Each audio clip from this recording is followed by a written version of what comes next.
अस्सलाम वालेकुम। इस वीडियो में हम प्रपोजिशंस करेंगे। पहले मैं ब्रीफ सब प्रपोजिशंस को डिस्कस करूंगी, उसके बाद हम इनको प्रिपेयर करने का मेथड वगैरह देखेंगे और उसके बाद मैं आपसे कुछ चार्ट्स भी शेयर करूंगी जो आप ज़रूर देखना। तो सबसे पहले हम देखते हैं प्रपोजिशंस फॉर डायरेक्शन। इसमें ऑन जो है वो किसी स्टैटिक डायरेक्शन के लिए यूज़ होगा। मिसाल के तौर पर अगर हम कहें he was lying on the bed, तो उसमें वो सिर्फ बेड पे, वो बंदा बेड पे लेटा हुआ है और हम उसके लिए ऑन यूज़ कर रहे हैं, वो कहीं पे मूव नहीं कर रहा है, ठीक है। उसके अलावा जब आ जाता है ऑन टू जो है मूवमेंट के लिए यूज़ होगा, जैसे कि he jumped on to the bed, ठीक है। लाइंग ऑन द बेड और jumped on to the bed. उसके बाद देख देते हैं इन और इन टू को, देखते हैं इन को और इन टू को, ठीक है। मिसाल के तौर पे अगर आपसे कोई पूछता है कि वो किधर है, तो आप उसको उसकी एग्जैक्ट लोकेशन बताओगे कि he is in the kitchen, ठीक है।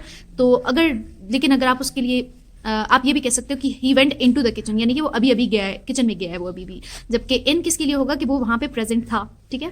उसके बाद आ जाता है टूवर्ड्स और टूवर्ड्स जो है किसी की तरफ, मूवमेंट की तरफ, जैसे कि he was walking towards me, ठीक है। जबकि he was walking, he will come to me for this purpose. उसके बाद हम ये देख सकते हैं कि ऑन, इन और एट ये प्रपोजिशन ऑफ टाइम में भी हैं और प्लेस में भी हैं, ठीक है।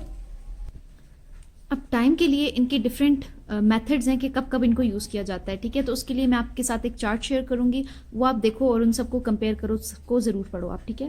प्लेस के लिए हम देखते हैं इन कब यूज़ होता है। इन तब यूज़ होगा जब कोई बाउंड्री आपको दी गई हो, ठीक है। मिसाल के तौर पे ही सिटिंग इन द कार, अब हमारे पास बाउंड्री गिवन है, ठीक है, और वो बंदा अंदर बैठा हुआ है, ठीक है। तो इन द कार। अब अगर मैं सेंटेंस को थोड़ा चेंज करती हूँ कि he sat dash the car, he sat into the car होगा, ठीक है। तब उस केस में ऑन किस चीज़ के लिए यूज़ होगा, जब सरफेस पे बैठे हो, जैसे कि हमने कहा ही सिटिंग ऑन द फ्लोर, ठीक है। और पब्लिक ट्रांसपोर्ट के लिए, बस के लिए भी हम ये नहीं कहेंगे कि ही sitting in the bus, he sitting on the bus कहेंगे। इन चार्ट्स का बेशक आप स्क्रीनशॉट लेके अपने पास रख लो या फिर अपने पास नोट कर लो। अगर नोट करने का टाइम नहीं है तो फिर बस स्क्रीनशॉट लो और इन सबको देखो कि इनको कैसे कैसे करना है और कब कब ये यूज़ होंगे। ये चार्ट्स मैंने फेसबुक से लिए हैं और ये काफ़ी हेल्पफुल हैं। बहुत सारी चीज़ों का ये बता देते हैं कि कब कब कैसे कैसे और कहाँ कहाँ यूज़ करना है इन चीज़ों को। अब ये इतनी सारी चीज़ें, इन सबको मेरे लिए भी एक्सप्लेन करना मुश्किल है, ठीक है। तो अब इसका एक मेथड होता है, वो क्या है? पहली बात तो यही है कि आपने अपनी प्रैक्टिस मैक्सिमम रखनी है, ठीक है। और जो आपके पास्ट पेपर्स के एमसीक्यूज़ हैं आपने वो करने हैं। आपने देखा होगा कि वहाँ पे बिल्कुल सिंपल टाइप के प्रपोजिशंस आते हैं, कोई भी कॉम्प्लेक्स नहीं आते, ठीक है। तो तब जब आप प्रिपरेशन कर रहे हो ना, तो आप कॉम्प्लेक्स टाइप की उसमें कॉम्प्लेक्स प्रपोजिशंस में मत जाओ। आप प्रैक्टिस कर रहे होगे, मैं आपके साथ मटेरियल भी शेयर करूंगी प्रपोजिशंस का, आपके पास जो अपना है आप उस पर प्रैक्टिस करो, और जो आपके पास पेपर्स हैं मोइन पब्लिकेशंस के मिसाल के तौर पे, वहाँ से आप प्रैक्टिस करो। जो आपके टेस्ट में मोस्ट कॉमनली प्रपोजिशंस आए हुए हैं वो since, for, from, beside, at, ये हैं, ठीक है। तो सिंस और फॉर में आपको डिफरेंस पता होना चाहिए। सिंस जो है from a certain period of time के लिए होता है, और जबकि फॉर जो है वो over a certain period of time. जिस तरह सिंस जो है, since last night, I been waiting for you since last night, I been waiting for you since 2 AM, we haven't met since Wednesday, we haven't met since Wednesday.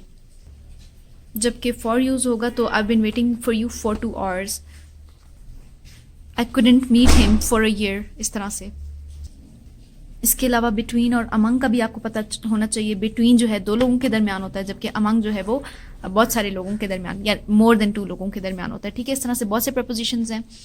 तो उनके लिए ना मैंने जिस तरह से आप कहा कि आपको प्रैक्टिस करनी है, ठीक है। और प्रैक्टिस में आपको क्या करना है कि आप जो सेंटेंस सॉल्व करोगे ना, तो उसको सॉल्व करने के बाद उसका करेक्ट आंसर देखने के बाद आपने उसको बोलना है, ऊंची आवाज़ में बोलना है। मिसाल के तौर पे आपको एक सेंटेंस दिया गया है, don't beat dash the bush, ठीक है। आपको वो नहीं आ रहा उसका आंसर, ठीक है। तो आप जब आंसर देखोगे तो उसका आएगा बीट अबाउट, तो आप ऐसा करो, उसको बोल लो, ठीक है। सॉरी, उसको ऊंची आवाज़ में बोलने लग जाओ, don't beat about the bush, don't beat about the bush, इस तरह से, ठीक है। ऐसे होगा कि ये चीज़ आपके ज़बान पे बैठ जाएगी, ठीक है। और इसी तरह के बहुत सारे डिफरेंट सेंटेंसेस जब आएंगे, जब आप बार बार रिपीटिशन करोगे, उस सेंटेंस को बोलोगे, बेशक इतनी दफ़ा ना करो, बहुत हुआ 3 दफ़ा तो एटलीस्ट कर लो उस सेंटेंस को रिवाइज जो आपको ना आता हो। तो उससे ऐसा होगा कि जब आप MCQ करने लगोगे ना, तो आपकी ज़बान पे आंसर खुद ब खुद आ जाएगा।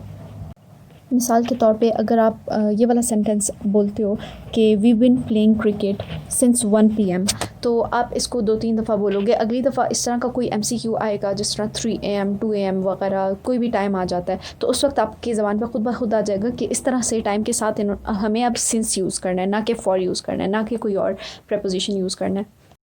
आप एटलीस्ट वीक में 2 दफ़ा 15-15 मिनट्स ही दो और इसकी प्रैक्टिस करो और इस तरह से बोलो, ताकि जो है आपकी ये अच्छे हो जाएं, ठीक है। ज़्यादा कम्प्लेक्सिटीज़ की तरफ ना जाओ, सिंपल पे जाओ, जो इतने भी सिंपल ना हो, मतलब मॉडरेट लेवल के हों।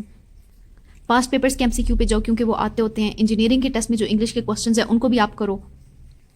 और जो चार्ट्स मैंने आपके साथ शेयर किए हैं वो भी आप देखो। उन चार्ट्स से आपको बहुत ज़्यादा अच्छे से अंदाज़ा हो जाएगा कि किस किस जगह पे इस्तेमाल होना है इन चीज़ों का। And that is all for today's video.